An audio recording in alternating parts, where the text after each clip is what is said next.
कोई भी भाषा का विरोध नहीं है, किसी भी विदेशी भाषा का विरोध नहीं करना चाहिए, परंतु आग्रह हमारी भाषा को महिमा मंडित करने का होना चाहिए।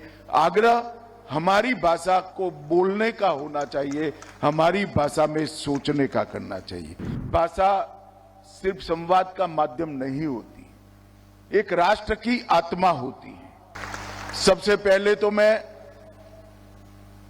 राजभाषा हिंदी और भारतीय भाषाओं के जितने भी प्रेमी हैं, वो सभी को देश भर में जहां कब पर भी बैठे हैं, वो सभी को बहुत बहुत बधाई देना चाहता हूं, क्योंकि आज दिन है राजभाषा विभाग की स्वर्ण जयंती समारोह। 50 साल पहले 1975 से लेकर 2025 तक की ये यात्रा, जब भारत की आजादी की शताब्दी होगी, तब मुझे विश्वास है कि भारत के स्वाभिमान के पुनर्जागरण के जितने भी प्रयास हुए हैं, वो सभी प्रयासों के इतिहास में राजभाषा का नाम स्वर्णिम अक्षरों से अंकित कर दिया जाए। एक समय था जब राजभाषा विभाग की स्थापना हुई। उद्देश्य यह था कि हमारा प्रशासन हमारे देश के नागरिकों की भाषा में चले। देश का एक आम किसान, एक मजदूर, एक छोटा सा बच्चा और बड़े से बड़ा व्यक्ति समझ पाए, ऐसी भाषाओं में हमारा प्रशासन चलना चाहिए। और ये लोकतंत्र के मूल उद्देश्यों में शामिल है कि देश का प्रशासन देश के लोगों की भाषा में होना चाहिए। और एक प्रकार से भारत के आत्मसम्मान को जागरूक करने के लिए भी भारतीय भाषाओं का उपयोग प्रशासन में हो, ये बहुत जरूरी था, क्योंकि कोई भी देश अपनी भाषा छोड़कर अपनी संस्कृति, साहित्य, इतिहास और जीवन के संस्कार, समाज जीवन के संस्कार, उसको चिरंजीव नहीं रख सकता। कोई भी देश ने अपनी चिति पर चलना है, अपने संस्कृति के आधार पर आगे बढ़ना है, आत्मसम्मान के साथ बढ़ना है, तो वो देश का प्रशासन अपनी भाषाओं में हो, वो बहुत जरूरी है।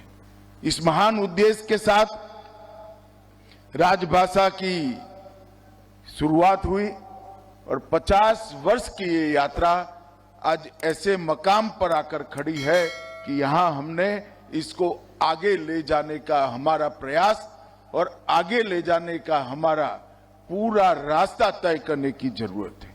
संघर्ष, साधना और संकल्प, ये तीनों के आधार पर ये 50 साल की यात्रा को हमने आज समाप्त किया है। और ये पंच प्रण की बात प्रधानमंत्री जी ने जब आजादी के 75 साल हुए तब कही, उसमें गुलामी की मानसिकता से मुक्ति, ये बहुत महत्वपूर्ण प्रण है।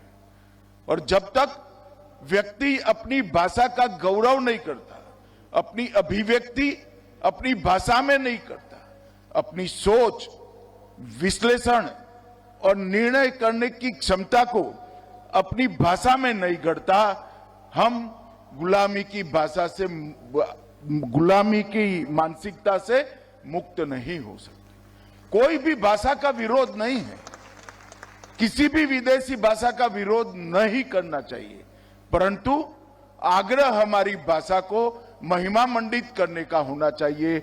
आग्रह हमारी भाषा को बोलने का होना चाहिए, हमारी भाषा में सोचने का करना चाहिए।